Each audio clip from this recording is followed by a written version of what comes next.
هنبدأ النهاردة مع بعض الدرس الأول يا شباب. بسم الله كده، يلا بينا. هنجيب من أول ألف، ألف، ب، باء، ت، تاء، ث، ثاء، جيم، جاء، ح، حاء، خ، خاء، دال، زال، زال، ره، زين يا شباب، سين، ركز معايا، شين، صاد، ضاد. ركز معايا في الحروف دي عشان بعد كده هنحط لها حركات وتنوين ونظبطها، لان كل حرف من دول له كذا حركة.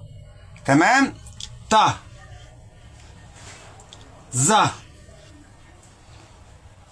عين، غين. تمام يا شباب؟ الحروف دي ركز معايا: ف، قاف، كاف، لام، ميم، نون، ه، واو، لام ألف، ي. طبعا في همزة على السطر. ركزوا معايا، ده ان شاء الله الدرس الاول. دي الحروف بتاعتنا، هنحاول نتعود عليها بالراحة، سلانسي، واحدة واحدة. لما نعرف كل حرف من دول شكله واسمه، وبعدين نحط له التنوين بتاعه اللي هي الحركات.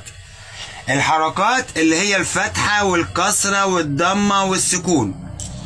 لكن الاساسيات بتاعتنا في تعليم القراءة والكتابة هي هذه مجموعة الحروف. لازم ولابد نحفظها. لازم ايه يا شباب؟ لازم نحفظها. تمام؟ دي اهم حاجة في الحروف بتاعتنا. لازم الاول نحفظ الحروف دي شيء اكيد، وبعدين نعرف اساميها ونعرف اشكالها، لان اي كلمة هنكتبها، اي كلمة تتخيلها في بالك هتكتبها، هتجمع منها الحروف دي. اي كلمة في خيالك هتعوز تكتبها هتلاقيها متكونة من الحروف دي، سواء اسم انسان، سواء اسم حيوان، سواء اسم جماد. جماد اللي هو الحاجة ما بتنطقش، زي الخشب، زي كده. تمام؟ ترابيزة، كرسي، كنبة، لمبة، دي جماد. ليه؟ ما فيهوش روح ينطق. اما اسم الانسان او اسم الحيوان معروف. تمام؟ كل حرف من دول له شكلين. يعني ازاي؟ هنقول مثلا زي اللام كده، انت شايفها كده صح؟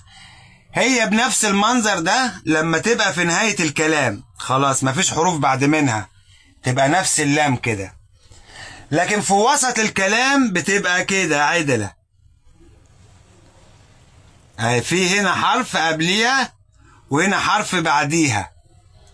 تمام كده؟ بتبقى اللام دي واقفة بس زي الألف كده. حلو الكلام؟ ميم دي مثلا كده نهاية الكلام، خلاص مفيش حاجة تاني بعديها. في وسط الكلام بتبقى كده اهي، في حرف قبليها وحرف بعديها. تمام كده؟ اله دي مثلا في نهاية الكلام كده، لكن في بداية الكلام، في نص الكلام كده، في حرف قبليها وحرف بعديها. تمام يا شباب؟ ده الدرس الأول، وطالما وصلت لحد هنا يبقى أنت مكمل معانا. اعمل لنا متابعة، ولو كنت على اليوتيوب اعمل لنا مشاركة ولايك الجميل بتاعك، واكتب لنا في الكومنت، قيمنا كده في الكومنت عشان نقدر نكمل معاك. تمام كده يا جميل؟ ده الدرس الأول. تابع معانا درس بدرس عشان نعرف أسامي الحروف وأشكالها، ونعرف الحركات بتاعتها أي التشكيلات. تمام يا شباب يا حلوين؟ يلا مع ألف سلام.